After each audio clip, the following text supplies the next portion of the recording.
వేసుకున్నట్లయితే ప్రార్థనలో మహోన్నతుడా సర్వశక్తి గల దేవా నీ బంగారు పాదాలు కొందనాలు చెల్లిస్తున్నాం. ఈనాటి వాక్యం వర్తమానం నా తండ్రి నీ బిడ్డలతో మీరు మాట్లాడండి, ఉజ్జీవపరచండి, ఉత్తేజపరచండి. దేవానికే స్తోత్రాలు తండ్రి. వాక్యం ద్వారా నా తండ్రి నాయన బలపరిచే దేవుడు, ప్రభు ఉజ్జీవపరిచే దేవుడు తండ్రి సహాయం చేయండి. నీ బిడ్డలు హృదయాలు తెరవండి అయినా వినే చెవులను గ్రహించే హృదయమును అనుగ్రహించండి నాయన. మాట్లాడుతున్న తండ్రి వర్తమానం అందిస్తున్న తండ్రి దీన సేవకులు మరుగుపరిచి ప్రత్యేకించి పరిశుద్ధాత్మదేవ నీవే మాట్లాడమని యేసు నామములో ప్రార్థించి వేడుకున్నాం తండ్రి. ఆమేన్ ఆమేన్. సరే వాక్యంలోకి మనం వెళ్ళిపోదాము. ఈరోజు దేవుని వాక్యం ఏం తెలిసిన చింత లేదు. ఏ వాక్యం చెప్పండి? చింత లేదు. ఎంతమంది ఈరోజు చింతతో ఉన్నారు? చింత ఎంతమందికి చింత ఉంది? యథార్థంగా ఒప్పుకోండి. చింత ఉన్న వాళ్ళు ఒప్పుకోండి. ఎందుకంటే అది దేవుడు మాట్లాడినప్పుడు యథార్థంగా ఒప్పుకోవాలి. దేవుడి సమ్మూఖంలో చింత ఉన్నవాళ్ళు, నాకు చింత ఉందండి అన్నవాళ్ళు దేవుని నామానికి స్తోత్రం. అయితే ఈరోజు మనం చింతన గురించి చూడబోతున్నాం. చింత అనేది చాలా భయంకరమైనది. అర్థమవుతుందమ్మా? చింత అనేది చాలా మనుషులని వేధిస్తూ ఉంటుంది. చింత మనుషులని నెమ్మది లేకుండా చేస్తుంది. చింత మనుషుల్ని బాధిస్తుంది. చింత మనుషుల్ని ఆత్మహత్యలను కూడా ప్రేరేపిస్తుంది. చింత చాలా చెడ్డ చేస్తారంటే ఏదైనా ఒక చీకటి గదిలో కూర్చొని లేదా ఒంటరిగా కూర్చొని ఏడవాలనిపిస్తుంది. ఎందుకంటే ఆ పరిస్థితులు చూసి తట్టుకోలేక రేపటి గురించి అరే ఈ పరిస్థితిని ఎట్లా ఎదుర్కోవాలా, ఈ సమస్య ఎట్లా సాధించాలా, అరే ఈ మనిషి ఇట్లా ఉన్నాడు, అరే వారికి ఎట్లా నేను ఏం చేయాలా, వాళ్ళకి రేపు నాడు నేను ఇవ్వాలి కదా, మరి ఈ మనుషులు నన్ను ఇలా మాట్లాడుతున్నారు కదా అని చాలా ఏమైపోతారు చెప్పండి, నలిగిపోతూ ఉంటారు. అసలు జీవితంలో ఆనందం ఉండదు, సంతోషం ఉండదు, నెమ్మది ఉండదు. తింటే తిండిపోదు, పడుకుంటే నిద్ర రాదు. హల్లెలూయా. ఎంత టెన్షన్ చింత ఉన్న వాళ్ళు మాత్రానికి సంతోషమే ఉండదు. హల్లెలూయా. అర్థమవుతుందా? సంతోషమే ఉండదు. చింత ఉన్న వాళ్ళు సంతోషంగా ఉండలేదు. అందుకనే ఇక్కడ మనం చూస్తాం చూడండి, దానియేలు గ్రంథము 3వ అధ్యాయము 16వ వచనాన్ని మనం చూసినట్లయితే గన దానియేలు గ్రంథము 3వ అధ్యాయము 16వ వచనాన్ని నేను చదువుతున్నా, మీరు చదువుకోండి. మేషాకును అబ్నేరు రాజుతో ఇలాగూ చెప్పి, నెబుకద్నెజరు ఇందును గూర్చి నీకు ప్రత్యుత్తరం ఇయ్యవలెనన్న చింత మాకు లేదు. హల్లెలూయా. ఎవరితో చెప్తున్నారు అంటే రాజు ఏం చేశాడు తెలుసా? ఒక ప్రతిమను నిలబెట్టాడు. బబులోను దేశంలో రాజు నెబుకద్నెజరు రాజు ఒక ప్రతిమను నియమించిన, పెద్ద ఒక విగ్రహంను నిలబెట్టి ప్రతిమను నిలబెట్టి దానికి ఏం చేయాలంట? మొక్కవలెను. దానికి ఏం చేయాలా? మొక్కాలి. ఒకవేళ మొక్కకపోతే ఏం చేస్తాము? ఈ మండుచున్న అగ్ని గుండంలో వేస్తాము అని చెప్పి చాటింపు వేశారు. అయితే ఆ దేశంలో ఉన్న అందరూ కూడా, అమ్మ బాగా వినాలి, ఎవరు డిస్టర్బ్ కాదు. ఆ దేశంలో ఉన్న వాళ్ళందరూ కూడా ఏం చేస్తున్నారు? దానికి మొక్కుతున్నారు. అయితే ఈ శద్రకు మేషకు అబ్నేరు మాత్రానికి మొక్కట్లేదు. వీళ్ళు ఎందుకు మొక్కట్లేదు చెప్పండి? హల్లెలూయా. మా దేవుడు సజీవుడు, జీవం గల దేవుడు. మా దేవునికి ఒకరిని తప్ప మేము ఎవరికి కూడా ఏం చేయకూడదు, నమస్కరించకూడదు, పూజింపకూడదు, నమస్కరింపకూడదని వాళ్ళ దేవుని గురించి వాళ్ళు వైరాగ్యంగా నిలబడుతున్నారు. హల్లెలూయా. అమ్మా వినండి, వాళ్ళ దేవుని గురించి వాళ్ళు వైరాగ్యంగా నిలబడుతున్నారు. మేము మా దేవుని తప్ప మేము వేరొక దేవునికి మేము నమస్కరింపము, మొక్కము అని తెలుసుకో రాజా అని చెప్పి రాజుకు ప్రత్యుత్తరం ఇస్తున్నారు. హల్లెలూయా. ఎవరికి ఇస్తున్నారు చెప్పండి? మీరు ఆ అధ్యాయంలో మీరు చదువుకొని ఇంటికి వెళ్ళిన తర్వాత, టైం లేదు కాబట్టి నేను చెప్తున్నాను. అయితే ఏం చేస్తున్నారు? మాకు చింత లేదు. ఒకవేళ దీన్ని మొక్కకపోతే నీవు అగ్ని గుణం హల్లెలూయా. మేము ఏమైపోతామో ఆ అగ్నిగుండంలో కాలిపోయి మన బూడిదైపోతామా, మా ప్రాణాలు పోతాయో మాకు చింత లేదు. ఈరోజు చూడండి, సమస్యలు చూస్తే చింత, సమస్య చూసినప్పుడు ఏమొస్తుంది చెప్పండి, చింతలు వస్తూ ఉంటున్నాయి. ఎలాగ ఈ సమస్య నుండి బయటపడాలా, ఎట్లా ఈ యొక్క పిల్లలు భవిష్యత్తు, ఏ రీతిగా రేపు అప్పులు వారికి కట్టాలా, ఏ రీతిగా మరి మనుషులు ఇలాగ ఉన్నారు, వీళ్ళ మధ్యలో ఎలా ఉండాలా, చింత, ఎలాగో మన భవిష్యత్తు ఎట్లా ఉంటుందో ఏమో అని ఒక చింతలో చాలామంది ఏం చేస్తున్నారు, అది చూసినప్పుడు భయపడుతున్నారు, చింతిస్తూ ఉంటున్నారు. ఇక్కడ చూడండి, వీళ్ళు ఏమంటున్నారు, ఇందును గురించి నీకు రాజుతో ఇలాగూ చెప్పింది. నెబ్కద్నెజరు ఇందును గురించి నీకు ప్రత్యుత్తరం ఇవ్వాలన్న చింత మాకు లేదు, నీకు ప్రత్యుత్తరం ఇవ్వాలన్న చింత మాకు లేదు. హల్లెలూయా. మేము సేవించుచున్న మా దేవుడు ఈ వేడిమి గల అగ్ని గుండము నుండి మమ్మల్ని తప్పించుటకు మా దేవుడు సమర్థుడు. హల్లెలూయా. ఉన్నారు ఎవరన్నా అలాగా చెప్పేవాళ్ళు ఉన్నారా? మా దేవుడు ఈ సమస్య నుండి మమ్మల్ని తప్పిస్తారు. చింత లేదంట వాళ్ళకి ఏం లేదు చెప్పండి. ఈ రాజు ఇట్లా అగ్ని వేసినాడు, ఒకవేళ మొక్కకపోతే మరి మమ్మల్ని వేసి అగ్నిగుండంలో వేసేస్తాడు, ఏదో ఒకసారి ఎవరు చూస్తున్నారు, ఎవరు లేరు క్రైస్తవులు, మేము అంతా హిందువులే ఉన్నారు, అందరూ ఎవరు లేరు కదా ఇక్కడ, దేవుని బిడ్డలు దేవుని కొరకు బలంగా నిలబడిన వాళ్ళు ఎవరు లేరు కదా, మేము ముగ్గురే కదా, అట్లా అలాగే ఇక్కడ చూసి ఇక్కడ మొక్కేస్తే అయిపోయింది కదా అని అనుకోవచ్చు. హల్లెలూయా అనుకోవచ్చు కదా. ఎవరున్నారు ఆ దేశంలో, ఎవరు లేరు, వాళ్ళు ఉన్నారు, ముగ్గురు ఉన్నారు, శద్రక్ మేషక్ అబ్దెనగో దేవుని గురించి నిలబడ్డారు, ఎవరు లేరు కదా, మనం ఎందుకు ఈ అగ్నిగుండంలో ఎందుకు పడాలా, ఒకసారి మొక్కి వచ్చేద్దాం నేను అనుకోలేదు. అట్లా అనుకొని మొక్కి పక్క జరగలేదు. హల్లెలూయా. వాళ్ళు ఎంత ధైర్యంగా మాట్లాడుతున్నారు చూడండి. నీవు అంటే మేము సేవించే మా దేవుడు, మా దేవుని గురించి మేము నిలబడుతున్నాం. అయితే మేము సేవించే, మేము ప్రార్థించే, మేము దేవుని కొరకు వైరాగ్య నిలబడిన మా కొరకు ఆయన ఏమైనా చేయగలరు. హల్లెలూయా. రక్షించుటకు మా దేవుడు ఏమై ఉన్నాడు, శక్తిమంతుడు, సమర్థుడు అని ఉత్తరం ఇచ్చారు. హల్లెలూయా. ఏ సమస్య మనలో ఈరోజు ఏముండాలి చెప్పండి, దేవుని బిడ్డలకి ఒక నిరీక్షణ అనేది ఉండాలి. దేవుని బిడ్డలకి ఏముండాలి చెప్పండి, నిరీక్షణ, విశ్వాసము, దేవుని వాక్యం మీద నమ్మకం ఉండాలి. నమ్మకం లేదు ఈ దినాల్లో, విశ్వాసం లేదు, నిరీక్షణ లేదు.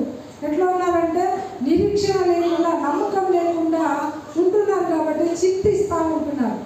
వీళ్ళు చూడండి, వీళ్ళు ఎంత చింతించాలి చెప్పండి. హల్లెలూయా. ఎంత చింతించాలా, అమ్మో ఇక ప్రాణమే పోతుంది అని చింత ఉండాలి కదా. కానీ నీకు ఉత్తరం ఇవ్వాలనే చింత కూడా మాకు లేదు అంటున్నాను. హల్లెలూయా. దీని గురించి మేము బాధపడ్డాం, దీని గురించి మేము చింతించాలనే కూడా మాకు లేదు. హల్లెలూయా. ఎంత ధైర్యం అండి నిజంగా. దేవుని నమ్ముకున్న బిడ్డలకి, దేవుని యందు విశ్వాసం ఉంచిన వారికి, దేవుని యందు నిరీక్షణ ఉంచిన వారికి ఇలాంటి ధైర్యం ఉంటుంది. హల్లెలూయా. ఏదేమైనా మా దేవుడు మాకున్నాడు అని వాళ్ళు దేవుని దగ్గర వాళ్ళు వైరాగ్యంగా నిలబడిన దాన్ని బట్టి, చింత లేకుండా వాళ్ళు నిలబడిన దాన్ని బట్టి ఏమైంది తెలుసా, వాళ్ళని అగ్నిగుండంలో వేస్తే కూడా అగ్నిగుండంలో వేసినటువంటి వాళ్ళు కాలిపోయినారు, కానీ అగ్నిగుండంలో పడిన వాళ్ళు మాత్రం కాలిపోలేదు. హల్లెలూయా. ఎవరంట, సైనికులు. అగ్నిగుండంలో ఏం చేసినారు, వీళ్ళు ముగ్గురిని, ఇద్దరు, ఒకరి కాళ్ళు ఒకరి చేతులు పట్టుకొని, ఒక సైనికుడు ఒక్కొక్కరిని ఇద్దరు పట్టుకొని వాళ్ళు ఇట్లా ఊపి అగ్నిగుండంలో వేసేసినారు. వేసిన వాళ్ళు ఆ శాఖానికి తట్టుకోలేక వాళ్ళు కింద పడిపోయినారు, వాళ్ళు చనిపోయినారు. కానీ అయితే ఆ అగ్గిలో పడినటువంటి ఆ శద్రక్ మేషక్ అబ్దెనగోలు మాత్రం కాలిపోలేదు. చెప్పండి కొట్టండి ఒకసారి, కాపాడండి. హల్లెలూయా. అగ్గిలో వేసినటువంటి వాళ్ళు ఏం కాలేదు, కాలిపోలేదు, వాళ్ళు సురక్షితంగా ఉన్నారు. చూడండి, వాళ్ళు చింత లేదని చెప్పి వాళ్ళు చెప్పారు ముందే. ఈరోజు చింత, ఈ వాక్యం ద్వారా మనం ఏం కలిగి ఉండాలి చెప్పండి? చింత లేకుండా జీవించాలి. ఎలా జీవించాలా? అది ఎట్లమ్మా? మీరు బాగానే చెప్తారు, చెప్పేది బాగానే చెప్తారు, కానీ అది ఎలాగా చింత లేకుండా వస్తుంది అని అంటారు. హల్లెలూయా. దేవుని వాక్యం మనలో ఉంటే, దేవుని కొరకు వైరాగ్యంగా నిలబడితే ఆ చింత ఎంత మాత్రం కాదు. హల్లెలూయా. అందుకనే ఈ చింత మనం చేయకూడదని కూడా దేవుని వాక్యం చెప్తుంది. కాబట్టి మనం చూస్తాం మత్తయి సువార్త 6వ అధ్యాయము, మత్తయి సువార్త 6వ అధ్యాయము 31 నుంచి మనం చదువుకుందాము. 31 నుంచి చదువుదాము. మత్తయి సువార్త 6వ అధ్యాయము 13 నుంచి. కాబట్టి ఏమి తిందుమో, ఏమి త్రాగుదుమో, ఏమి ధరించుకుందుమో అని చింతింపకుడి. అన్ని జనులు వీటన్నిటి విషయమై విచారింతురు. హల్లెలూయా. ఎవరంట? ఎవరు విచారించేది? ఎవరు చింతపడేది? ఈ రోజుల్లో ఏమని చెప్పండి? జనాలకి ఏమున్నది ఈ రోజుల్లో? పొద్దున్నే లేస్తే ఏం వంట చేయాలా, మధ్యాహ్నం ఏం చేయాలా, రాత్రికి ఏం చేయాలా, హల్లెలూయా, ఏ బట్టలు వేసుకోవాలా కదండి, హల్లెలూయా, రాయబడింది. ఏమి తిందుమో, ఏమి ధరించుకుందుమో, ఏమి త్రాగుదుమో, ఏమి ధరించుకుందుమో అని చింతింపకుడి. ఇదే కదండి. ఏం తాగాలి, ఏం తినాలా, ఏం ధరించుకోవాలా, ఇలాంటి చింతతో చాలామంది ఉంటున్నారు. రేపటి పరిస్థితి ఎలాగా, రేపటి గురించిన చింత అని చెప్పి మనం చూస్తాం. ఇవన్నీ కూడా ఎవరంట ఆలోచించేది, ఎవరు చింతించేది అంటే అన్ని జనులు. హల్లెలూయా. అర్థమవుతుందమ్మా? అన్ని జనులు వీటన్నిటిని గురించి వాళ్ళు చింతించాలి, వాళ్ళు చింతిస్తున్నారు. కానీ దేవుని బిడ్డలైన మనం చింతించాల్సిన అవసరం లేదు. మనం చింతించాల్సిన అవసరం లేదు. ఎందుకని చెప్పండి? శద్రకు మేషాకు ఎందుకు చింతించలేదు? ఆ వేడిమి గల అగ్ని గుండంలో నుండి మమ్మల్ని రక్షించుటకు మా దేవుడు ఏమైనా చెప్పండి? సమర్థుడు, శక్తిమంతుడు. అందుకే మాకు చింత లేదు. హల్లెలూయా. దేవుని పిల్లలకి ఏ పూటకు ఆ పూట దేవుడు ఇస్తాడని నమ్మకం మనకు ఉండాలి. ఏ పూటకు ఆ పూట ఇస్తాడు. అన్న వస్త్రముల గురించి ఎందుకు చింత? ఈ రోజుల్లో అన్న వస్త్రాలకే ఏమైపోయింది? చింత అయిపోయింది. ఎట్లా బ్రతకాలా, ఎలా ఏం చేయాలని అన్న వస్త్రాల గురించి చింతిస్తూ ఉంటున్నారు. అయితే సమస్యలను చూసినప్పుడు చింతిస్తూ ఉంటున్నారు, పరిస్థితులు చూసినప్పుడు, మనుషులు చూసినప్పుడు చింత చేస్తున్నారు, ఎట్లా ఈ మనిషి అని. హల్లెలూయా. దేవుని బిడ్డలారా, చింతించొద్దు అని చెప్పి ఇక్కడ దేవుని వాక్యం రాయబడింది. చూస్తాం ఇంకా 32వ వచనం. ఇవన్నీ మీకు కావాలనని పరలోకపు తండ్రికి తెలియను. ఎవరు కావాలని చెప్పండి? ఇప్పుడు నా చిన్న బిడ్డ ఉంది, నా కూతురు. ఆమెకి ఏం కావాలో అది ఎవరికి తెలుస్తుంది చెప్పండి? ఆమె వండుకొని పోయి తింటుందా? ఆమె స్నానం చేసుకుంటుందా? బట్టలు ఆమె వేసుకుంటుందా? ఆమెకి ఏమి వేయాలని తెలుసు కదా. అలా ఆమె ఎప్పుడైనా చింతించిందా? ఎందుకు చింత చేస్తా చెప్పు? మా అమ్మ ఉంది, మా నాన్న ఉన్నాడు. హల్లెలూయా. అది చూడండి, ఎంత చక్కగా ధైర్యంగా సంతోషంగా ఆడుకుంటూ ఉంటుంది. ఎందుకని? మనకు చూడండి, పరలోకపు తండ్రి ఉన్నాడు కదా, ఆయనకు తెలుసు కదా మనకి ఏమి ఇవ్వాలా, ఎప్పుడు ఏమి ఇవ్వాలా, ఏమడిగితే ఏమి ఇవ్వాలా అన్నీ కూడా ఎవరికి తెలుసు కదా చెప్పండి? తండ్రికి తెలుసు. కాబట్టి ఆయన ఇస్తాడు. మీకు ఏం కావాలన్నా ఎవరు ఇస్తారు? పరలోకపు తండ్రికి తెలుసు. నా బిడ్డలకి ఇది కావాలా, అరే వీళ్ళు ఇంతమంది ఉన్నారు, మరి ఇంతమందికి ఇల్లు సరిపోదు, ఇంకొక ఇల్లు నేను ఇవ్వాలా అని ఎవరికి తెలుసు? అరే వీళ్ళకి మంచి వస్త్రాలు, వీళ్ళు నలుగురు మధ్యలో వెళ్తారు, వీళ్ళకి ఏమి ఇవ్వాలా? మంచి వస్త్రాలు ఇవ్వాలా, వీళ్ళకి ఆరోగ్యం ఇవ్వాలా, వీళ్ళని కాపాడాలా, వీళ్ళని భద్రతపరచాలా అని ఎవరికి తెలుసు? పరలోకపు తండ్రికి ఆయనకు తెలుసు. అయితే ఆయన మన గురించి ఏం చేస్తాడో అన్నీ సిద్ధపరచాలి. వచ్చి ఆయన ఇస్తాడు. మనం ఎందుకు చింతించాలా చెప్పండి? ఎందుకు చింతించాలా? మన చింత యావత్తు ఎవరి మీద వేయాలని తెలుసా అమ్మ? ఎవరి మీద వేయాలంట? దేవుని మీద వేయాలి. మన చింత ఎవరి మీద వేయాలా? దేవుడు ఉన్నాడు, ఆయన చూస్తాడు, ఆయన నడిపిస్తాడు. రేపటికి ఏం కావాలో మనకి ఆయన ఏం చేస్తాడు? ఆయన ఇస్తాడు అని చెప్పి మనము విశ్వసించాలి. ఆయన చేస్తాడు అని మనం ఏం చేయాలా? నమ్మాలి. ఎప్పుడైతే మనం అలా నమ్ముతామో, విశ్వసిస్తామో, అదే రీతిగా దేవుడు మనకి ఇస్తాడు. ఒక పిచ్చుకలు, 2 తల్లి పిల్లలు పిచ్చుకలు మాట్లాడుకుంటున్నాయంట. హల్లెలూయా అమ్మ, వింటున్నారా? తల్లి పిల్లలు పిచ్చుకలు ఊళ్ళు ఉంటాయి కదా, పిచ్చుకలు 2 మాట్లాడుకుంటున్నాయంట. ఏమనంటే, అమ్మ ఈ ప్రజలు ఎందుకని వీళ్ళు ఇలాగా చింతిస్తూ ఉంటారు ఎప్పుడు చూసినా? చూడండి, అవి గమనిస్తున్నాయి ఎవరిని? మనుషుల్ని. అవి ఏమన్నంటే, అమ్మ ఎప్పుడు చూసినా ఈ మానవులు, ఈ మనుషులు చింతిస్తూ ఉంటారు కదమ్మా అని అడిగిందంట. అంటే అప్పుడు వాళ్ళకి పరలోకపు తండ్రి లేడు కదా అని అన్నారు. ఇంకొక పిచ్చుక, తల్లి పిచ్చుక. మనకి పరలోకపు తండ్రి ఉన్నాడు, వాళ్ళకి ఎవరు లేదంట? లేడా? ఎక్కడొచ్చింది అర్థము? చెప్పండి. హల్లెలూయా. అర్థమవుతుందా లేదా? ఆ పిచ్చుకలు అనుకుంటున్నాయంట, మాకు పరలోకపు తండ్రి. అవి ఎప్పుడు చూడు చింతిస్తాయి. అవి ఎప్పుడు కూడా ఏం చేయరు చెప్పండి? చింత చెయ్యం. అవి చింత చేస్తాయా?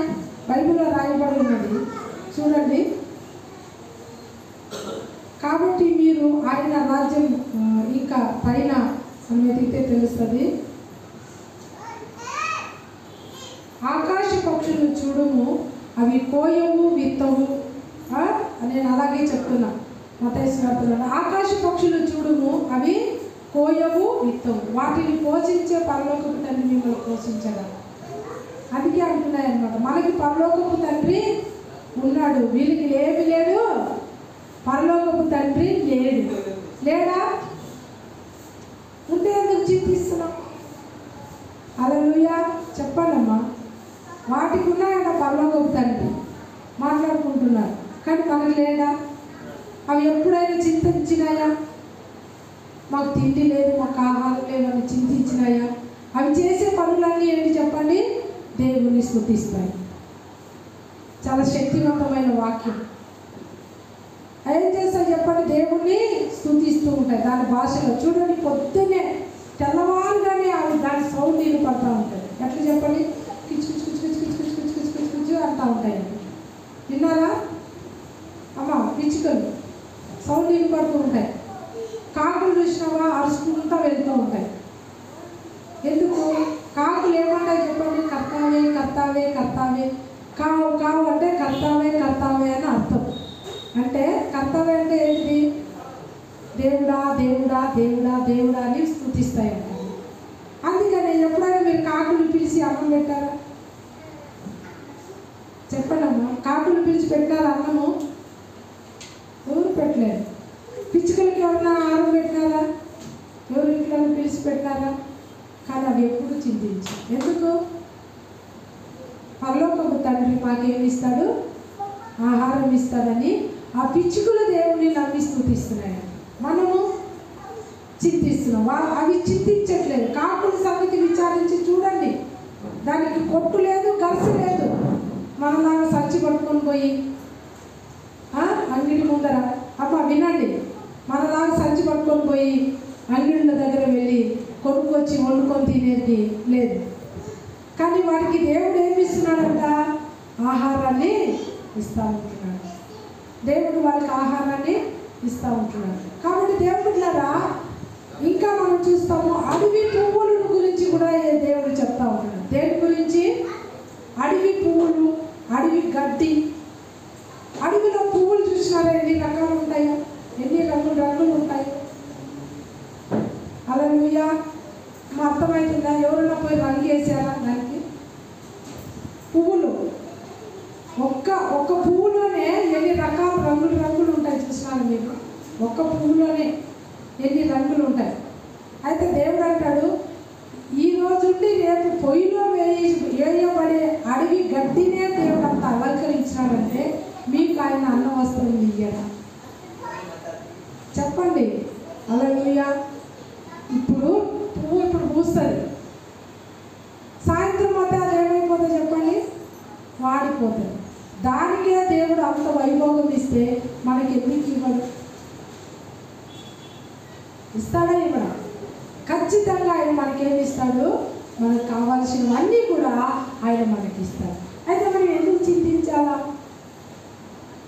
చెప్పండి? ఇప్పటి నుంచి చింతిస్తారా?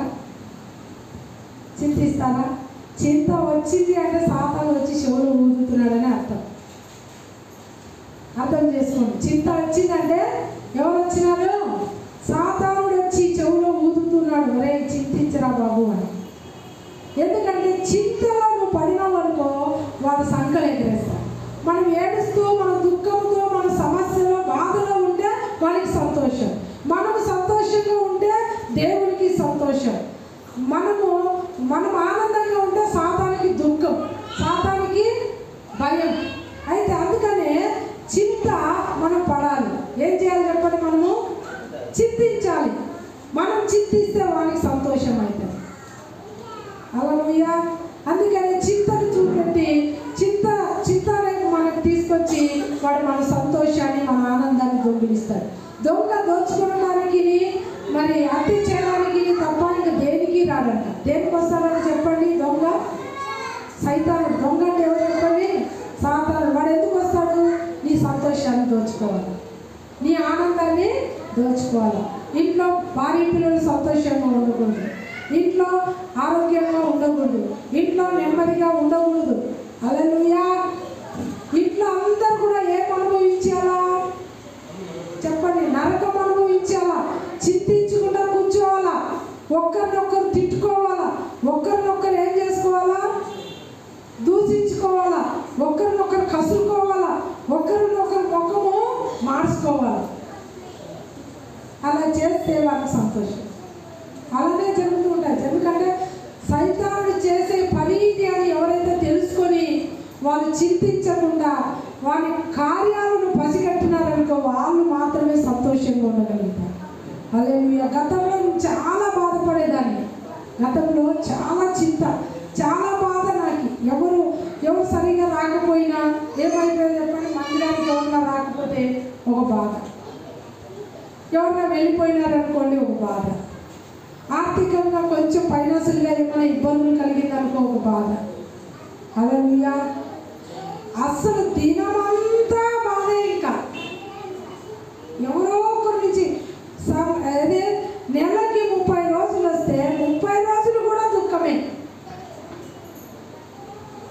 ఎందుకంటే ఈ సత్యం నాకు తెలియకుండా సాతాను నన్ను మెయింటైన్ చేస్తూ ఆ యొక్క చింతలో, ఆ భయములో, దుఃఖంలో నన్ను పెట్టి వాడు నన్ను ఎంత బాధించాడు అంటే వాడు చేసే పని ఇది అని తెలుసుకునేంత వరకు బాధించబడ్డా.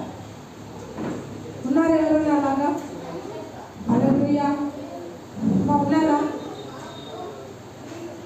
ఎవ్వరు వాక్యం వినట్లేదు, ఎక్కడో ఉన్నారు. దయచేసి వాక్యం వింటే మీరు స్వతంత్రులు అయిపోతారు.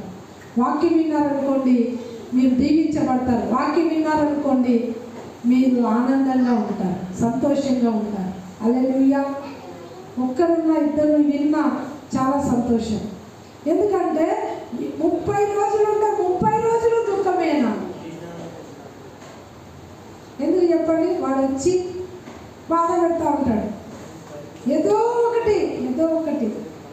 ఎప్పుడైతే ఇది సాతాను పని అని తెలుసుకుని దేవుడు నాకు తెలియపరిచాడో అప్పటి నుంచి చింతించడం మానేసి, దుఃఖంగా ఉండేది మానేసి, అన్నిటినీ చూసుకునే దేవుడు ఉన్నాడని సంతోషంగా ఉన్నా. హల్లెలూయా. ఎప్పుడైతే నేను ఆ వాక్యాన్ని నమ్మానో, ఎప్పుడైతే దేవుడు తన కార్యం తాను చేసుకొని పోతాడు అని అనుకున్నానో ప్రతిరోజు సంతోషంగా ఉన్నాను. హల్లెలూయా. ఇది తెలియక చాలామంది ఏడుస్తూ ఉన్నారు, దుఃఖపడతా ఉంటున్నారు, బాధపడతా ఉంటున్నారు. దేవుడు ఉండి దేవుడు పిల్లలై మనం ఏం ప్రయోజనం? అన్నిలాగా ఉన్నారు. దేవుని సన్నిధికి వస్తున్నాం, మనం అలాగే ఉన్నాం. వాళ్ళకి మనకి ఏం తేడా అని చెప్పండి? ఉందా? ఉండాలి కదా, మరి ఏదైనా తేడా ఉండాలి కదా. వాళ్ళు చింతిస్తున్నారు, మనం చింతిస్తున్నాం, ఏ ప్రయోజనం? కానీ దేవుని పిల్లలకి ఒక వ్యత్యాసం ఏంటో తెలుసా? మాకు దేవుడు ఉన్నాడు. హల్లెలూయా. మాకెవరున్నారు చెప్పండి? మాకు దేవుడు ఉన్నాడు. ఆయన మమ్మల్ని విడిపిస్తాడు, ఆయన మమ్మల్ని పోషిస్తాడు, ఆయన మాకు సహాయం చేస్తాడు, ఆయన మమ్మల్ని నడిపిస్తాడు, ఆయన మమ్మల్ని వదిలిపెట్టాడు. హల్లెలూయా. ఎటువంటి కష్టాలు వచ్చినా, ఎటువంటి బాధలు వచ్చినా, శత్రువులకు మేషాలు ఎలా ఉన్నారు వాళ్ళు? మా దేవుడు ఎవరన్నా రక్షించుటకు మా దేవుడు ఏమైనాడు? సమర్థుడు అని వాళ్ళు దేవుని యందు నమ్మిక ఉంచి నిరీక్షణ ఉంచారు కాబట్టి వాళ్ళని దేవుడు తలెత్తాడు. హల్లెలూయా. వాళ్ళ దేవుడే గొప్ప దేవుడని ఆ నెబుకద్నెజర్ రాజు ఒప్పుకున్నాడు. వీరు దేవుడే దేవుడు అని చెప్పాడు. హల్లెలూయా. ఎంత గొప్ప సంగతి అండి. కానీ మనము నమ్మి విశ్వసించి ఎలా ఉండాలి చెప్పండి? సంతోషంగా ఉండాలి. దేవుని పిల్లలు ఎప్పుడు కూడా ఎలా ఉండాలి చెప్పండి? ఇల్లు దేవుడు ఇస్తాడు, బట్టల దేవుడు ఇస్తాడు, డబ్బు దేవుడు ఇస్తాడు. హల్లెలూయా. ఏది కావాలన్నా ఎవరు ఇస్తారు? ఇప్పుడు ఎట్లా అయిపోయిందంటే నేను కష్టపడితేనే కదా. ఇప్పుడు అంతా నేను అని అనుకుంటున్నారు. నేను అంటే ఏం చెప్పండి? గర్వం. నేను పోకపోతే ఎక్కడి నుంచి వస్తుంది, నేను ఇవ్వకపోతే ఎక్కడి నుంచి వస్తుంది, అంతా నేను అంటే ఏం చెప్పండి? గర్వం. నీకెక్కడున్నాడు దేవుడు? అలా ఉన్నాడా? గర్విష్ఠులకి దేవుడు ఏమై ఉన్నాడట? విరోధి. హల్లెలూయా. గర్విష్ఠులకి దేవుడు ఏమై ఉన్నాడు చెప్పండి? విరోధి. నేను అంటున్నాం కాబట్టి మనకు తెలియకుండానే మనలో గర్వం ఏలుతూ ఉంటాం. దేవుని బిడ్డలారా, ఏదైనా దేవుడు అని చెప్తే, దేవుడు కృపను బట్టి, దేవుని దయను బట్టి, దేవుని సహాయాన్ని బట్టి అంటే అప్పుడు దేవుడు మహిమపరచబడతాడు. మనలో ఏ గర్వము లేకుండా మనం దేవుడిని హెచ్చిస్తున్నాం కాబట్టి దేవుడు సంతోషిస్తాడు. హల్లెలూయా. ఆయన శక్తి ఇవ్వకపోతే, ఆయన బలం ఇవ్వకపోతే, ఆయన ఆరోగ్యం ఇవ్వకపోతే ఎలా కష్టపడతాము, ఎలా సంపాదిస్తాము? ఇప్పుడు మా అమ్మ మూలపడింది చెప్పండి, సంపాదిస్తున్నప్పుడు ఆమెకు చాకరీ చేయడానికి కావాలి. ఇప్పుడు జనాలు ఇద్దరైనా సరిపోరు, ముగ్గురైనా సరిపోరు. ఆమె చాకరీకి ఎత్తేకి ఇద్దరు కావాలి, ముగ్గురు కావాలా? ఇక ఆమె పని చేయడానికి ఉంటా మనుషులు కావాలి. నా బలము, నా శక్తి, నా జ్ఞానము, నా సంపాదన, నేను సంపాదిస్తున్నాను నేను అంటే ఒక రోగం వస్తే నీ సంపాదన అంతా ఏమవుతుంది? హల్లెలూయా. ఒక్క రోగం వచ్చిందనుకో అయిపోయింది. సెట్లు ఎన్ని రోజుల నుంచి నువ్వు కూడబెట్టి ఉంటావో లక్షల రూపాయలు ఈ దినాలలో. అవునమ్మా? చిన్న పని చెప్పండి. కానీ దేవుణ్ణి గణపరిస్తే మాత్రానికి ఎల్లప్పుడూ కూడా ఎలా ఉంటాం చెప్పండి? చాలా ఆనందంగా ఉంటాం. అయితే దేవునికి ప్రాధాన్యత, దేవునికి ముఖ్యత ఇచ్చినప్పుడు ఇంకా దేవుడు అన్ని అక్కర్ల అవసరతలు ఆయన తీరుస్తాడు. ఇప్పుడు ఏమైపోయిందంటే నేను పోతేనే కానీ రాదు నాకు అన్నట్టు అయిపోయింది. అందుకనే పోతేనే కానీ పోయినా కూడా ఏమీ తీరట్లేదు, అవసరతలు తీరట్లేదు, అక్కర్లు తీరట్లేదు. ఎక్కడ వేసిన బొంగడు అక్కడే ఉంది, ఎక్కడున్న అప్పులు అక్కడే ఉన్నాయి, ఎక్కడున్న సమస్యలు అక్కడే ఉన్నాయి, ఎక్కడున్న బాధ అలాగనే ఉంది. మార్పు వచ్చిందా చెప్పండి? మార్పు వచ్చిందా? ఎందుకని? నీవే అని తీర్చుకుంటున్నావు కాబట్టి ఈ సమస్య ఎదుర్కోవాల్సి వస్తుంది. అయితే లేదు నా దేవుడు అని అన్నవాళ్ళతో దేవుడు మాట్లాడుతున్నాడు. హల్లెలూయా. మా దేవుడు అన్నవాళ్ళతో నీకేమైతే చెప్పండి? ఆయన నిన్ను హెచ్చిస్తాడు. ఆయన నిన్ను ఈ సమస్యను ఏం చేస్తాడు? ఆయన సాల్వ్ చేస్తాడు, ఆయన తీరుస్తాడు, ఆయన సహాయం చేస్తాడు, ఆయన కృప ఉంటుంది. కాబట్టి దేవుడిగా తెలుసుకోవాలి. మనం తెలుసుకోవాల్సిన విషయాలు చాలా ఉంటున్నాయి. ఏదో ఇంట్లో వచ్చి ఆడ వింటున్నామా వినమా, ఏమో చెప్తున్నారు, ఒకటి వింటారు ఒకరు వినరు, ఇట్లా వచ్చి వెళ్ళిపోతే ఏ ప్రయోజనమో లేదు. కానీ మీకు ఆశీర్వాదాలు ఉన్నాయని మీరు తెలుసుకుంటలేదు. హల్లెలూయా. మీకు హెచ్చింపు ఉన్నది, మీకు అభివృద్ధి ఉన్నది, మీకు క్షేమం ఉన్నది, మీకు భద్రత ఉన్నది, మీకు ఆశీర్వాదం ఉన్నది అంటే అస్సలు ఆ మాట పైన కేరే లేదు. ఏం చెప్పండి? ఆ మాట పైన గమనమే లేదు. ఎట్లా వచ్చి ఎట్లా వెళ్ళిపోతున్నారు. దేవుడు బిడ్డలు అట్లా కాదు. దేవుడు ఇక్కడ అన్నాడు, ఏమని చెప్పండి? చింతించద్దండి. చింత పెద్ద డేంజర్ మీకు. హల్లెలూయా. డాక్టర్ దగ్గర చాలామంది ఎంటుకలు ఊడిపోతున్నాయని పోతారు. డాక్టర్ చెప్తారు, అమ్మ నువ్వు బాగా చింత చేస్తున్నావు అమ్మా అంటారు. హల్లెలూయా. ఏం చెప్తారు? అదే నాకు చెప్పేది. చింత చేస్తే తలనొస్తుంది, చింత చేస్తే తలలో ఉన్న ఎంటుకలన్నీ రాలిపోతాయి. హల్లెలూయా. ఎందుకండి? దేవుడు అంటాడు, ఏమంటారు చెప్పండి? మత్తయి సువార్తలో నువ్వు చింతించడం వలన మూరుడు ఎంతంట? మూరుడు ఎక్కువ కానీ మూరుడు తక్కువ కానీ చేసుకోలేదు. మరి అలాంటప్పుడు నువ్వు ఎందుకు చింతించాలా? ఒక ఎంటుక వేసుకోమంటాడు, ఒక ఎంటుక తెలుపు కానీ నలుపు కానీ చేయలేవు కలర్ వేసుకుంటే తప్ప. హల్లెలూయా. కలర్ వేసుకుంటే ఎన్ని రోజులు ఉంటుంది ఆ కలర్? ఎన్ని రోజులు ఉంటుంది? ఒక వారం అయిపోయి మళ్ళీ వేసుకోవాలి కలర్. అంటే ఇంక ఎప్పటికీ ఉంటుంది అట్లే చేయలేము. ఒక ఇంటికి నల్ల కానీ తెల్ల కానీ చేయలేము. అలాంటప్పుడు ఎందుకు నువ్వు చింతిస్తున్నావు అని అంటున్నాడు యేసయ్య. మూరుడు ఎక్కువ పెరగలేవు, మూరుడు తక్కువ కానీ. హల్లెలూయా. మా అర్థమవుతుందా? పెరుగుతున్నామా తగ్గుతున్నామా చింతించినందుకు? దేవుడు మనల్ని ప్రేమిస్తూ ఉంటున్నాడు. హల్లెలూయా. దేవుడు చెప్పండి, దేవుడు నన్ను ప్రేమిస్తున్నాడా లేదా? ఎందుకు ఈ మాటలు మనకు తెలియజేస్తున్నాడు? నువ్వు చింతించద్దురా బాబు, నువ్వు నీ చింత యావత్తు నా మీద మొదలు అంటున్నాడు. పేతురు రాసినటువంటి పత్రిక చూద్దాము.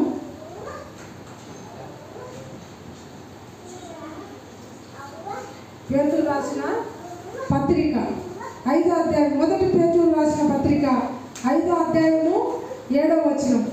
ఆయన మిమ్మల్ని గురించి చింతించుచున్నాడు కనుక మీ చింత యావత్తు ఆయన మీద వెయ్యుడి.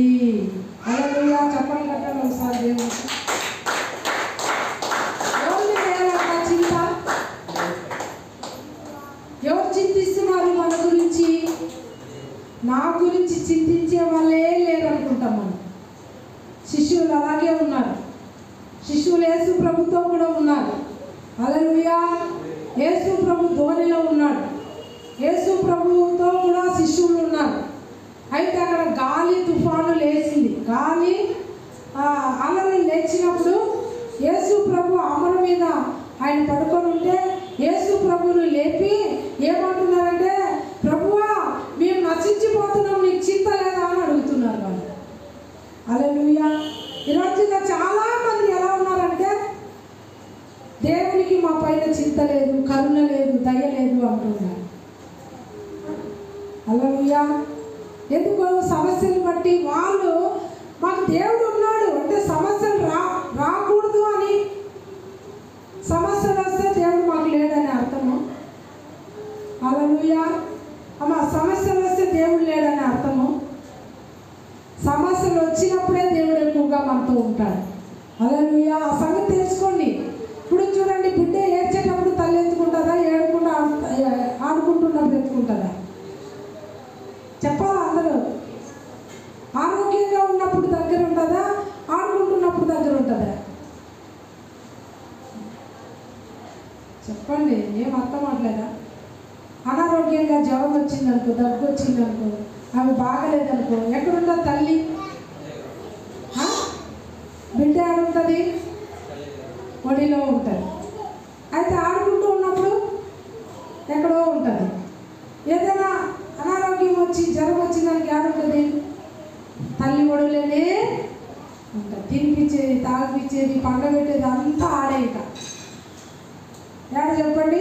తల్లి ఒడిలోనే. అస్సలు పిల్లలు ఒక అర్ధ గంట కానీ వదిలి ఉండరు టైంలో. తల్లి వాళ్ళ దగ్గర ఏం చేస్తా చెప్పు, విడిచిపెట్టదు తల్లి. ఏం చేస్తుంది, ఒడిలోనే తొడ నొప్పి అయినా కాలు నొప్పి అయినా ఆమెకు నడుములు వస్తున్నా ఏం చేస్తుంది, తొడ మీదనే వేసుకుంటాం. మన దేవుడు చాలామంది మాకు ఎందుకు ఈ కష్టాలు వచ్చినాయి, ఎందుకు ఈ బాధలు వచ్చినాయంటే దేవుడు మనతో కూడా ఆ టైంలో ఉంటున్నాడు. శద్రాకు మేషాకుని అగ్ని గుండంలో వేసినప్పుడు వచ్చాడా, బయట ఉన్నప్పుడు వచ్చాడా? వెనక ఉండేవాళ్ళు హల్లెలూయా వాక్యం వినండి. ఎక్కడున్నప్పుడు వచ్చినాడు చెప్పండి?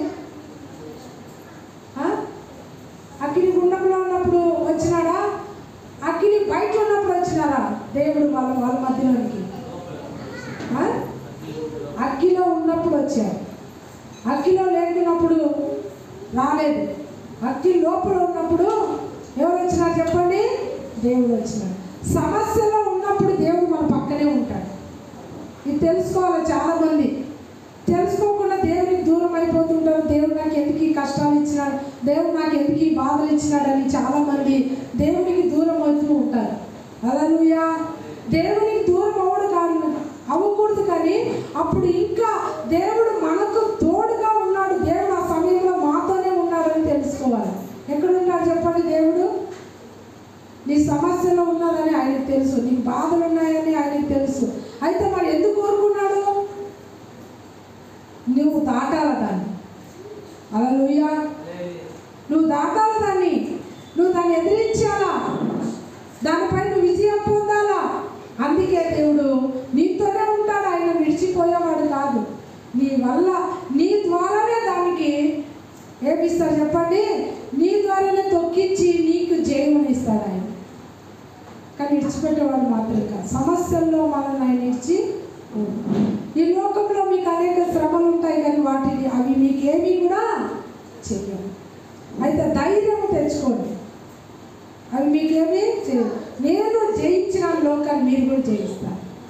మనం జయించాలా అని దేవుడు అవి మనకు వస్తాయి. కానీ అయితే వాటిలో మనము చిక్కుకొని పోయి ఏడ్చుకుంటూ ఉండాలని కాదు. అర్థమవుతుందమ్మా? ఇప్పుడు చూడు, మనం అవి జయించినాం అనుకోండి, పరీక్షలు ఎగ్జామ్ వచ్చింది అనుకోండి, ఏమవుతాయి? మనం పాస్ ఆఫ్ అయ్యాలని తెలుస్తుంది, పిల్లలు పాస్ ఆఫ్ అయ్యాలని తెలుస్తుంది. ఆ పరీక్షలే లేవనుకో, ఎగ్జామే లేదనుకో, ఏం రాస్తారు వాళ్ళు పాస్ ఆఫ్ అయ్యాలన్నట్టు ఎట్లా తెలుస్తుంది చెప్పండి అమ్మా? అందరూ చక్కకున్నారు. ఎట్లా తెలుస్తుంది? ఉత్సాహం తెచ్చుకొని కొద్దిగా దేవుడు మాట్లాడుతున్నాడు. పాస్ ఆఫ్ అయ్యాలన్నట్టు ఎప్పుడు తెలుస్తుంది? రాసినప్పుడే కదా మనకు తెలుస్తుంది. పేరా పాస్ అని ఎప్పుడు తెలుస్తుంది? అప్పుడే తెలుస్తుంది. మరి మన జీవితంలో సమస్యలు, పరిస్థితులు, ఇబ్బందులు, ఇరుకులు వచ్చినప్పుడే కదా మనము దేవుడు మనల్ని ఎలా దాటించాడు, దేవుడు మనల్ని ఏ రీతిగా ఆయన నడిపిస్తున్నాడు, ఆయన ఎలాగ మహిమ పొందుతున్నాడు అని మనం సాక్షిగా చెప్పడానికి ఏమైనా చెప్పండి, ఏమైనా ఉందా? హల్లెలూయా. చూడండి, దేవుడు మనము అనేక ఈ రోజుల్లో చూడండి అనేక సాక్ష్యాలు వింటున్నాం. మరి దాటి వచ్చినటువంటి శద్రాక్, మేషక్, అబ్నేగోలు వాళ్ళ గురించి ఈరోజు ఎంతో మంది దైవజనులు వాళ్ళ గురించి ప్రసంగాలు చేస్తూ ఉంటున్నారు. హల్లెలూయా. ఆ యొక్క అగ్ని గుండం వాళ్ళకి ఎదురయ్యింది, దాన్ని వాళ్ళు ఎదిరించినారు. కాబట్టి వాళ్ళు ఏమైనారు? ఆ దేశంలోనే గొప్ప ప్రధాన వ్యక్తులుగా దేవుడు వాళ్ళని పెట్టారు. వాళ్ళకి ఆ పరీక్షలో రాకపోతే, ఆ పరీక్షలో వాళ్ళు ఎక్కకపోతే ఆ దేశానికి వాళ్ళు బానిసలుగా ఉన్నారు. కానీ ఎప్పుడైతే ఈ పరీక్ష వచ్చిందో అప్పుడు వాళ్ళు ఆ దేశంలోనే ముఖ్య వ్యక్తులుగా దేవుడు పెట్టారు. హల్లెలూయా. చెప్పండి, ఎట్లా మరి రావాలా వద్దా? అమ్మో వద్దమ్మో, నాకు శక్తి లేదమ్మో, మాకు బలం లేదమ్మో అంటారా? నువ్వు చేయిస్తే కదా అది, నువ్వు కాదు. ఎవరున్నారు నీలో? ఎవరున్నారు చెప్పండి? నీళ్ళు ఎవరున్నారు? ఎక్కడున్నారమ్మా? వినండి దయచేసి. నువ్వు కాదు, నీళ్ళు ఎవరున్నారు? లోకంలో ఉన్నవాడు కంటే నాలో ఉన్నవాడు ఉన్నాడా? మరి ఆయన చేయిస్తారు కదా. ఎవరు చేయిస్తారు? దేవుడు నీలో. యేసయ్య ఎవరున్నారు చెప్పండి? యేసయ్య ఎక్కడున్నాడు? నా బిడ్డకి ఇప్పటి నుంచే చెప్తాను. ఏమని చెప్తానంటే, యేసయ్య ఎక్కడున్నాడంటే ఈడున్నాడమ్మా అని చెప్తాను. ఎక్కడున్నాడు? ఇక్కడ ఉన్నాడు. యేసయ్య ఇక్కడ ఉన్నప్పుడు ఆ ఎదుర్కొనేది ఎవరు ఎదుర్కొంటారు? యేసయ్య ఎదుర్కొంటాడు. ఆ నమ్మకం విశ్వాసం అనుకున్నాను. ఏమనుకున్నాను చెప్పండి? ఆ నమ్మకం విశ్వాసం అనుకుంటే కదా మనం చింతించాలి. మన చింత యావత్తు ఎవరి మీద వేయాలని చెప్పినాడు దేవుడు. ఏమన్నాడు చెప్పండి? మీ చింత యావత్తు ఆయన మీద వేయండి. ఆయన మీ గురించి చింతిస్తున్నాడు. ఎవరి కోసం చింతిస్తున్నాడు? ఆయన ఈ భూలోకంలో రాజ్యం ఎట్లా స్థాపించాలా అని చింతిస్తున్నాడా? ఎవరి గురించి? ఆయన నమ్ముకున్న ఆయన బిడ్డలు గురించి ఆయన ఏం చేస్తున్నాడంట? చింతిస్తున్నాడు. ఆయన చింతిస్తున్నాడు. మరి ఆయన చింతిస్తున్నప్పుడు మన చింత యావత్తు ఎవరి మీద వేసేయాలా చెప్పండి? మీ చింత ఎవరి మీద వేస్తారు? యేసయ్య పైన చింత వేస్తే హ్యాపీగా ఉండిపోతాం. హల్లెలూయా. ఫీజు ఎలా కట్టాలా? దేవుడు ఉన్నాడు, దేవుడు చూసుకుంటాడు. సువార్త రాజు ఏం సాక్ష్యం చెప్పట్లేదు ఇంతవరకు. ఎందుకంటే వాళ్ళ ఓనర్ దగ్గర 30,000 తీసుకున్నాడంట. మళ్ళీ అప్పుడు ఎంత టెన్షన్ పడిపోయి వాళ్ళని వీళ్ళని అడిగాడో నాకు ఇంతవరకు. అప్పుడు టెన్షన్ పడినప్పుడు మాత్రమే అక్క ఎక్కడన్నా చూడండి ఇస్తాను అది ఇది అడిగాడు. నేను అన్నా, చూడు బాబు దేవుడు ఉన్నాడు చూసుకుంటే. సువార్త గారు చెప్పినానా లేదా? వాళ్ళు వచ్చి నేను పట్టుకుపోయినారా ఇప్పుడు? లేదు కదా. హల్లెలూయా. పట్టుకుపోయినారు వాళ్ళు. నువ్వేమనుకుంటావు? ఎక్కడ నిందిస్తావో, ఎక్కడ ఇంటికి వస్తావో, ఎక్కడ ఇచ్చిపోతావు? దేవుడు ఉన్నంత వరకు మనకి ఎందుకని చెప్తాను. హల్లెలూయా. రాణిస్తాడా ఆయన? వాళ్ళకి అప్పగిస్తాడా? చెప్పండి, అప్పగిస్తాడా? ఏ సమస్యకైనా ఆయన అప్పగించేసి ఏమని చేసుకోండి అని వెళ్ళిపోతాడా? మనమైతే వెళ్ళిపోతాం. నాకు చంద్ర బాబు వీడు చేసుకున్నాడు, వీడి కర్మానికి వీడే పడి నాకు తెలుదా అని వెళ్ళిపోతాం. అంతేనా? చెప్పండి, అంతే కదా. నువ్వు చేసుకున్నావు, నీవేవా ఏ అవసరాలు పడతావు, ఏ బాధలు పడతావు, నేను పడుకోరు బాబు నాకు తెలుగు అని వెళ్ళిపోతాం. కానీ దేవుడు మాత్రం అక్కడ నాకు తెచ్చిపోయాడు. హల్లెలూయా. నిన్ను ఆ సమస్య నుండి అవతల దాటిస్తాడు. మరి ఎందుకు చింత? రేపటి గురించి ఎలా చింత? అస్సలు మనము నోటికాడు. ఇన్ని రోజులు మనం చింత చేశామేమో. ఈరోజు తెలుసుకోండి అమ్మా, ఈరోజు తెలుసుకోండి. ఏమి కావాలన్నా యేసుక్రీస్తు నామంలో అడిగితే ఆయన మనకి ఇస్తాడు. నా నామంలో మీరు నన్ను ఏమడిగినా ఇస్తానని దేవుడు చెప్పాడు. కానీ మనం అడిగేది ఎలా అడగాల? నేను అడిగినవన్నీ కూడా యేసుక్రీస్తులో నేను పొంది ఉన్నానని విశ్వసించాలి. ఏం చేయాలా? అడిగినాము, ఇప్పుడు ఏం చేయాలా? పొందినామని విశ్వసించాలి. యేసయ్య నాకు ఏం చేసినాడు? ఇచ్చినాడు.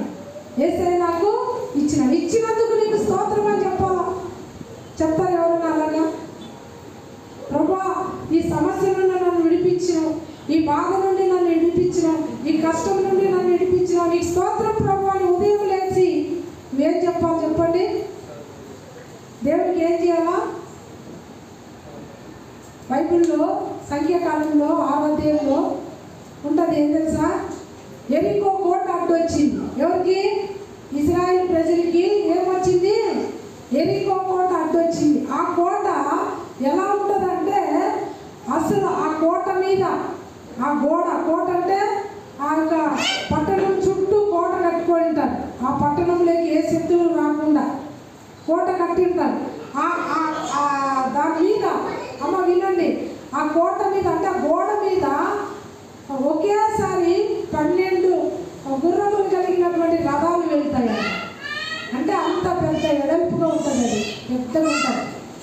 ఇండ్లు కూడా కట్టుకుంటారు ఆ కోటల పైన, ఇండ్లు కట్టుకొని ఉంటారు ఆ కోటల పైన. అంత పెద్ద కోటలు ఆ ఎరికో కోటలు. హల్లెలూయా.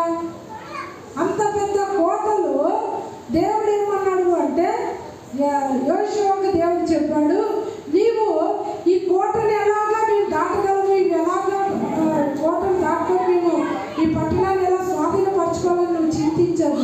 హల్లెలూయా. నువ్వు భయపడదు, కానీ నువ్వు చేయవలసింది ఏం తెలిసినా స్తుతి చెల్లించు.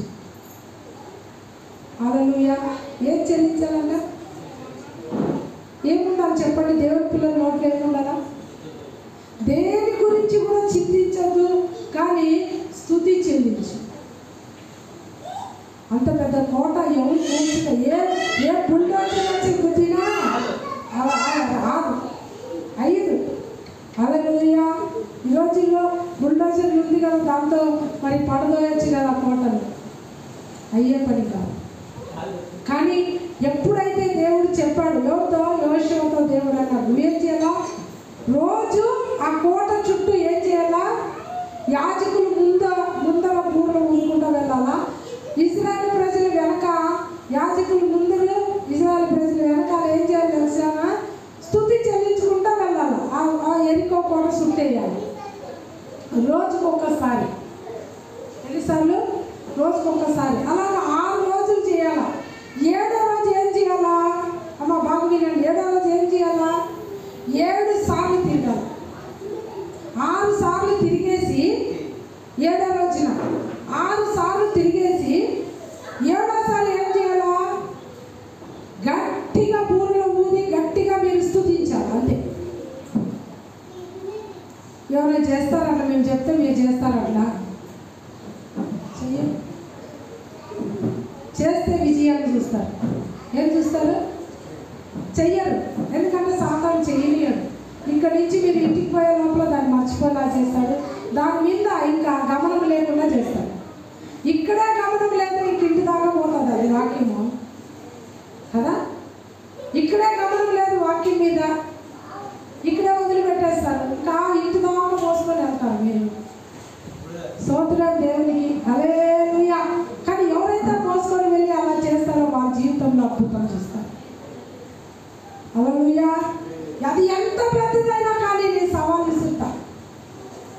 ఎంత పెద్దదైనా కానీ, ఎలాంటి వాళ్ళైనా కానీ నా దేవుని ముందు తగ్గాల్సిందే. హల్లెలూయా. ఎవరి ముందు తగ్గాలి చెప్పండి? నా యేసయ్య ముందు తగ్గి తీరాల్సింది. అందుకే చెప్తున్నా, వాళ్ళు ఒక్కసారి 7 సార్లు 6 సార్లు తిరిగేసి 7వసారి వాళ్ళు గంభీరంగా వాళ్ళు కేకలేసి స్తుతించారు. ఎవ్వరు పడగొట్టలేనటువంటి ఎరికో కోటలు గుంపుగా కూలిపోయాయి. హల్లెలూయా. ఎలా కూలిపోయాయి? నీ సమస్య అంత పెద్దగా ఉందా? స్తుతించు. ప్రతిరోజు లేచి ఏం చేయి? దేవుని మీద నమ్మకం ఉంటే స్తుతించు. దేవుని మీద నమ్మకం లేకపోతే ఎవరు చేయాలి? నిజంగా చెప్తా, దేవుడి మీద నమ్మకం ఉంటే, ఈ మాట మీద నమ్మకం ఉంటే స్తుతిస్తాడు. ఈ మాట మీద నమ్మకం లేదనుకో, దేవుడి మాట ఇది, దేవుడి వాక్యం, నమ్మకం లేదంటే చెయ్యరు. వీడు విని ఈ చెవుతో విని ఈ చెవుతో వదిలేస్తాడు. అలా చేస్తే ఏ ప్రయోజనము లేదు. హల్లెలూయా. కాబట్టి దేవుడి బిడ్డలారా స్తుతించండి, చింతించండి మానేసి ఏం చేయాలంట? స్తుతి చెల్లించాలి. స్తుతి యాగం అర్పించుట దేవునికి నైవేద్యములు, బలి అర్పణలు అర్పించిన దానికంటే ఎక్కువైనది. స్తుతి యాగం అర్పించేవాడు ఏం చేస్తుంటా? దేవుని మహిమపరుస్తున్నాడు. అందుకని అంటున్నా, ఏముండాలి చెప్పండి మన నోట్లో? బైబిల్లో ఉంటుంది, మీ నోట్లో బూతులైనను పోకిరి మాటలైనా ఉండకూడదు, కానీ మీ నోట్లో ఏముండాలంట? స్తుతి ఉండాలా. సమస్య వచ్చిందా? ఏముండాలి చెప్పండి? చింతించుకుంటా కూర్చోవడం కాదు, స్తుతి చెల్లించాలా. ప్రభువా ఇది నువ్వు తొలగించినందుకు నీకు స్తోత్రం, ప్రభువా ఇది నువ్వు మాకు దూరపరిచినందుకు స్తోత్రం. ప్రతిరోజు స్తోత్రం చెప్పు. వాళ్ళు 7 రోజులు ఆ రీతిగా స్తోత్రం చెప్పారు. కూలిపోయింది ఆ జయము లేకుండా కొద్దిగా. ఏం చేసింది చెప్పండి? కూలిపోయింది. కోటలు ఏమైపోయినాయి చెప్పండి? కూల్చివేయబడ్డాయి. ఎలా? స్తుతిలో శక్తి ఉంది. హల్లెలూయా. స్తుతిలో ఏముంది? శక్తి ఉంది. నువ్వు స్తుతిస్తా ఉండు, నువ్వు దేవుని కీర్తిస్తా ఉండు, నువ్వు పాడుతూ ఉండు, నీ సమస్య అదంతగా అదే దేవుడు సాయం చేస్తాడు. హల్లెలూయా. ద్వారాలు తెరవబడతాయి, కార్యాలు గొప్పగా జరుగుతాయి. స్తుతి మన నోట్లో, దేవుని పిల్లల నోట్లో ఏముందా చెప్పండి?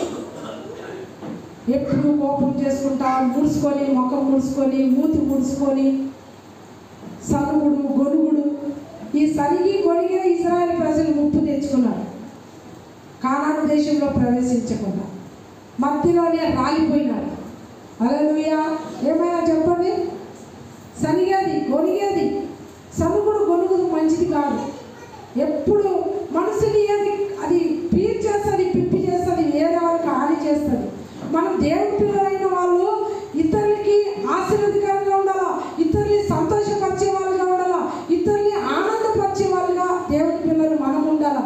కానీ మొక్కలు మార్చుకొని ముక్కు ముడుచుకొని మూత ఒక దిక్కు ముక్కు ఒక దిక్కు పెట్టుకొని ఉండడము అది ఎంత మాత్రం కూడా ఏం కాదు, ఇంట్లో ఎవరికి బాగుండదు.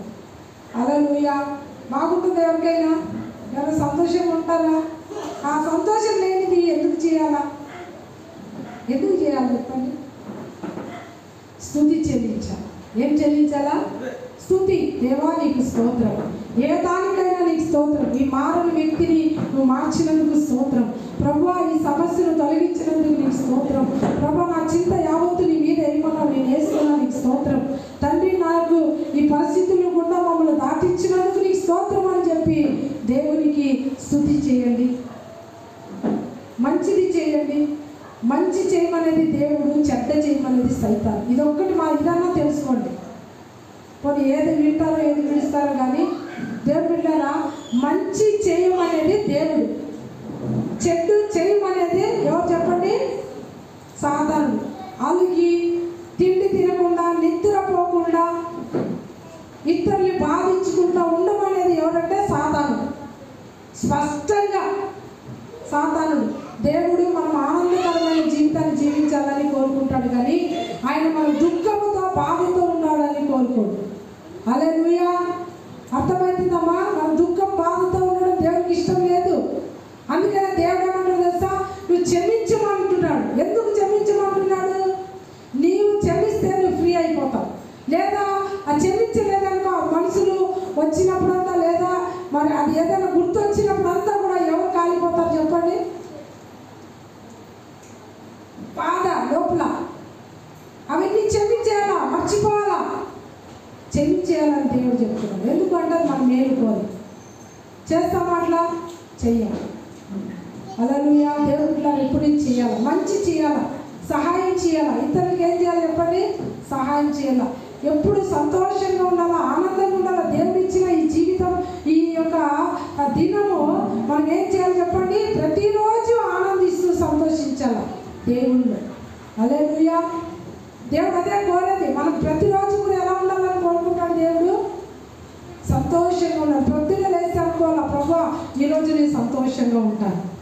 దేవుడితో చెప్పాలి. ఎలా ఉంటాను చెప్పండి? సంతోషంగా ఉంటాను ప్రభా. ఈ దినం అంతా కూడా నువ్వు ఇచ్చిన దినం, జీవితంలో నేను ఆనందంగా సంతోషంగా ఉంటానని చెప్పాలి.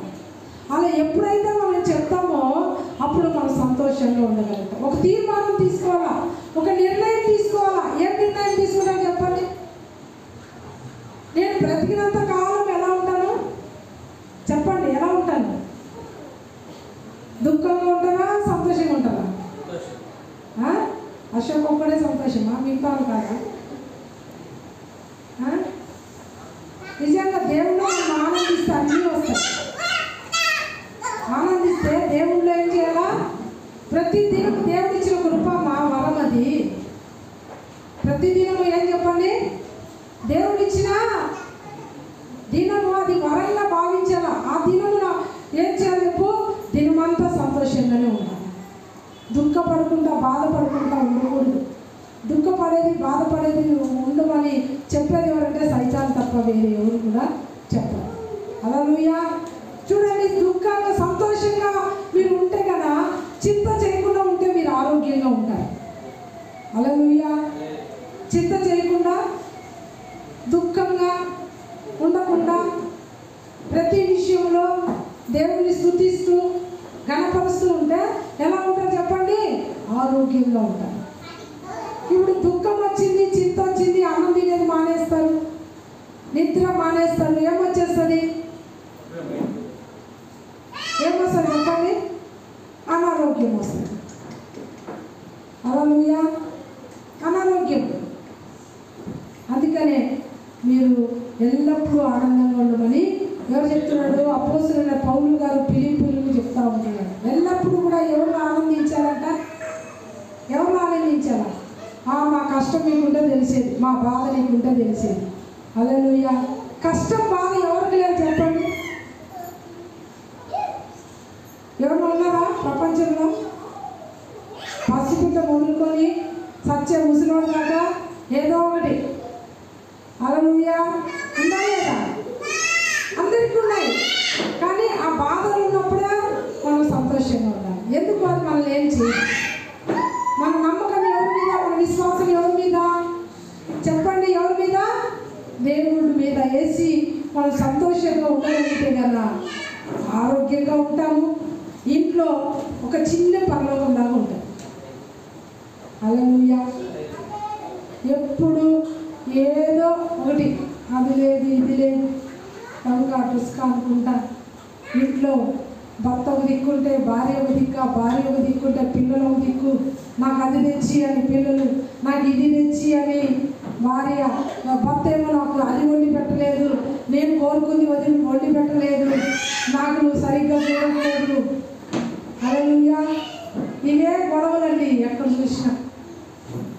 ఇదే దేవుడు ఇందుకోసమే మనం రక్షించుకునింది, ఇందుకోసం ఆ దేవుడిని మనం తెలుసుకునింది. దేవుడు ఇలారా వినండి, ఈ విన్న మీకు ఉన్న కొంతమంది అయినా కూడా ఇది కాదు మన జీవితం, మన లైఫ్ ఇది కాదు.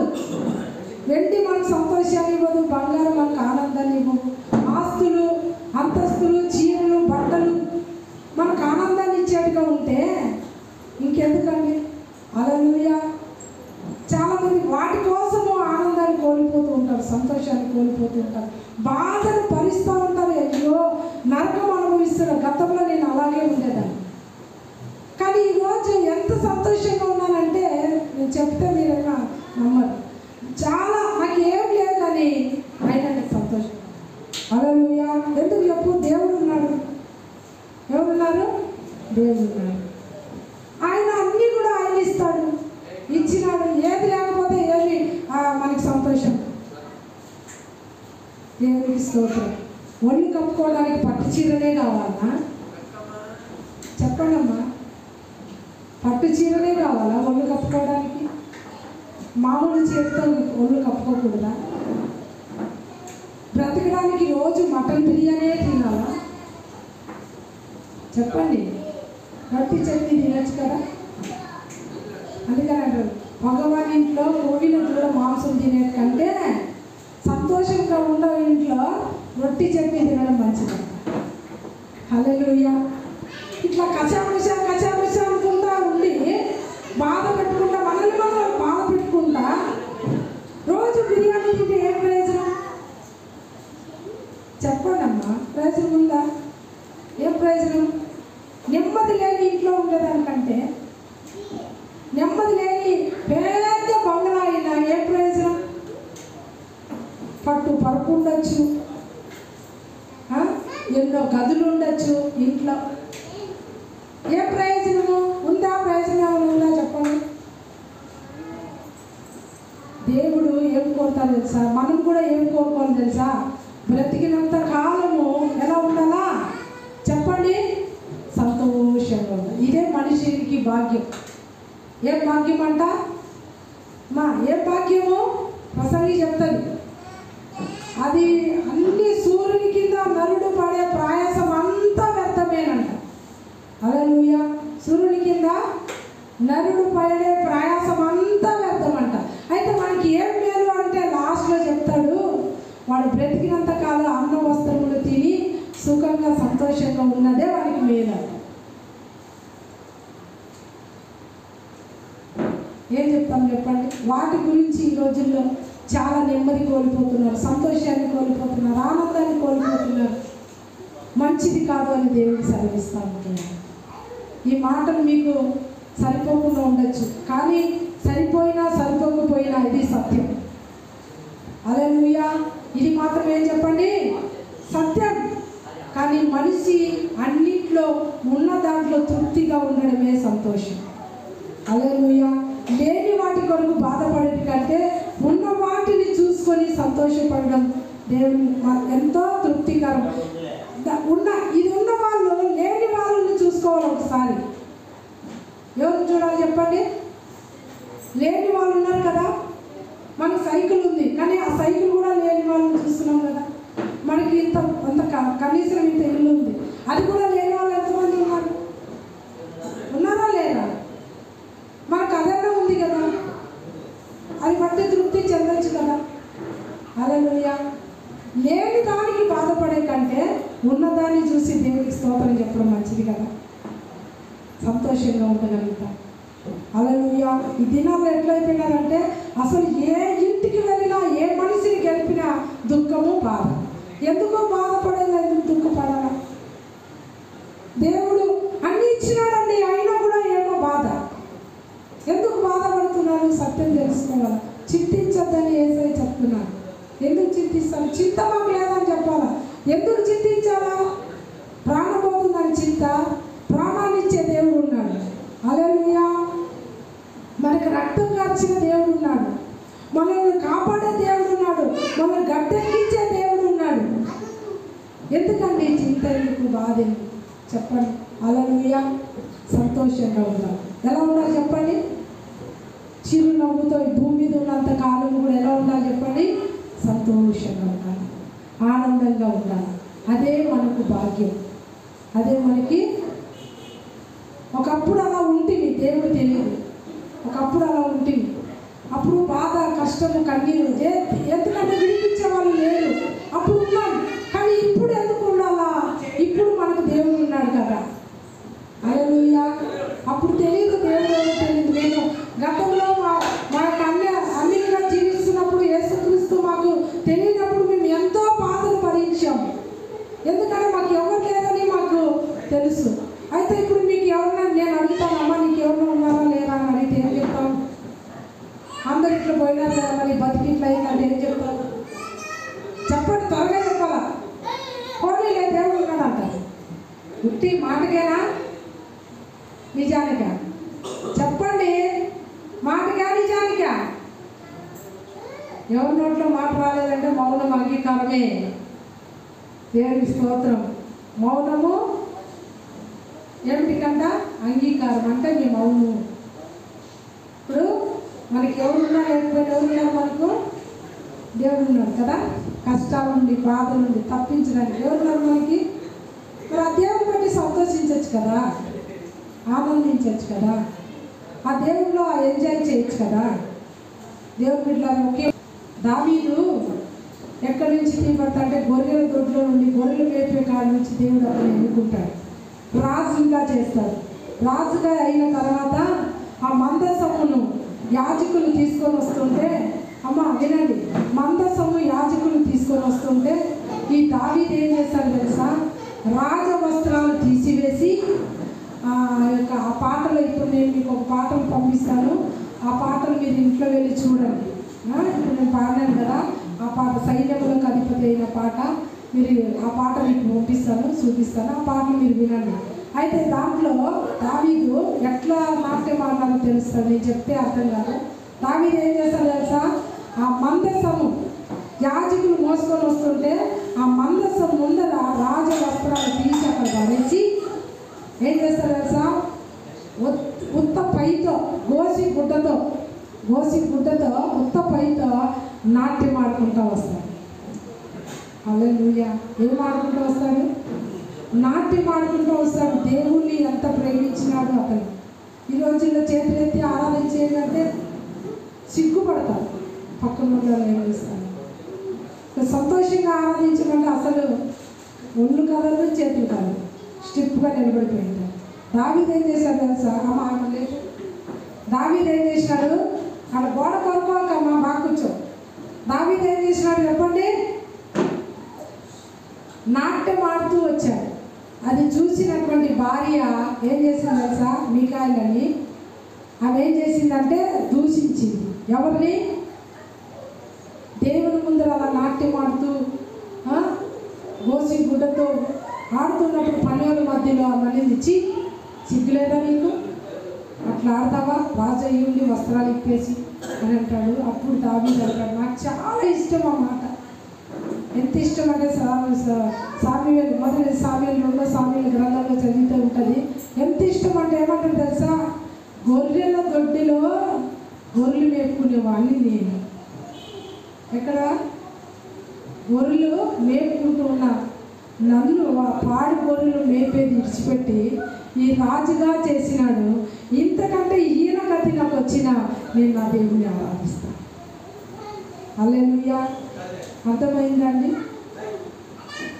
ఎంత సంతోషకరమైన మాట చెప్పండి. నిజంగా తలుచుకుంటుంటేనే నాకు చాలా రక్తం ఉడికిపోతుంది. అంటే మనం అలా జీవించాలి ప్రభు కొరకు. అలాగా కార్యములు ప్రభువుని దేవుణ్ణి అలా గణపరచాలా.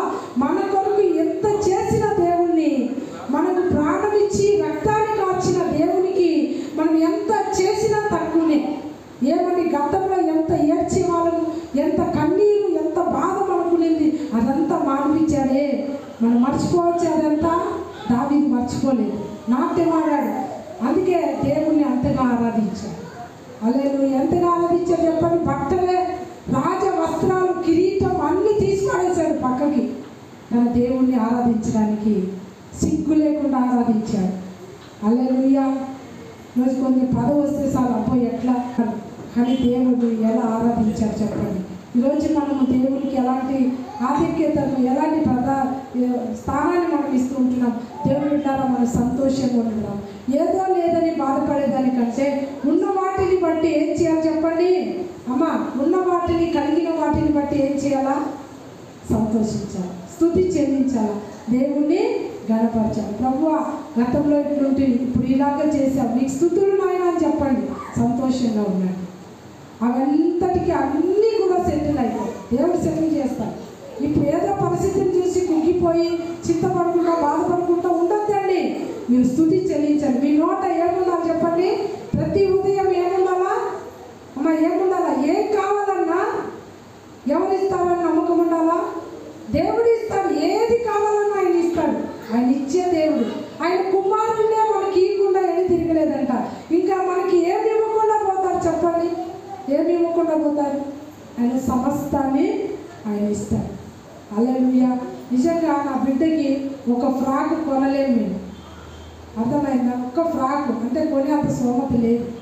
1000 రూపాయలు పెట్టి ఒక ఫ్రాక్ కొనలేదు కూడా మేము. కానీ బర్త్డే రోజున ఆమెకి ఎంత కాస్ట్లీ బట్టలు దేవుడు ఇచ్చాడంటే ఆయన నామానికి స్తోత్రం. హల్లెలూయా. ఎంత పెద్ద ఉన్నవాళ్ళు, రిచ్ ఉన్న వాళ్ళు వేసుకున్నంత బట్టలు దేవుడు నా బిడ్డకి దేవుడు ఇచ్చాడు. ఎందుకు చింతించాలి? ఆయన ఇస్తాడు, అన్నం ఇస్తాడు, వస్త్రాలు ఇస్తాడు, ఆయన అన్నీ ఇస్తాడు. ఎందుకు మనం చింత చేయాలని చెప్పండి. పొద్దున నాకు కొన్నిసార్లు శరీరం ఏదో మాట్లాడతారు. పొద్దున పాస్టర్ గారు మాట్లాడుతుంటే ఇక ఆమె వచ్చే నెల బర్త్డే ఉంది, మరి ఆమెకి ఈ ప్లేస్లో కదా ఫ్రాక్, అది బర్త్డేకి వేసింటే బాగుండేది అని నేను అనుకున్నాను.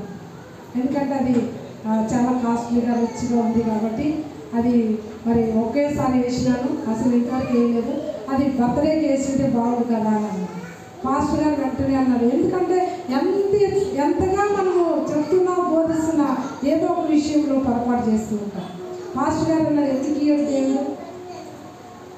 ఎందుకు ఇయ్యడు? ఆమెకి ఇవ్వడా? బర్త్డే రోజున ఇవ్వడా? కొత్త ఫ్రాక్ ఇయ్యడా? ఇస్తాడన్నాడు. అవును కదా, నన్ను క్షమించి ప్రభు అనుకున్నాను. కొన్నిసార్లు ఎంతగా మనము విశ్వాసం పెట్టాలని కొన్నిసార్లు అలా బుద్ధిహీనత వచ్చేస్తూ ఉంటారు.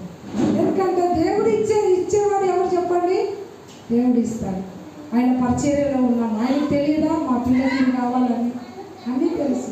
కాబట్టి మనం ఏం చేయాలంటే ఆయన స్తుతించాలి. ఏం చేయాలా? దేవుణ్ణి స్తుతించాలా, గణపరచాలా. అప్పుడు అవన్నీ కూడా మన జీవనానికి, భక్తికి ఏం కావాలో అన్నీ దేవుడు ఇచ్చేసాడు. ఆమె చెప్పండి ఒకసారి. ఆయన ఏమి ఇచ్చినాడంట? మా జీవనం కావాల్సింది, భక్తికి కావాల్సింది ప్రతిదీ కూడా దేవుడు ఇచ్చేసినాడు. దాని గురించి మాట్లాడే అవసరం లేదు.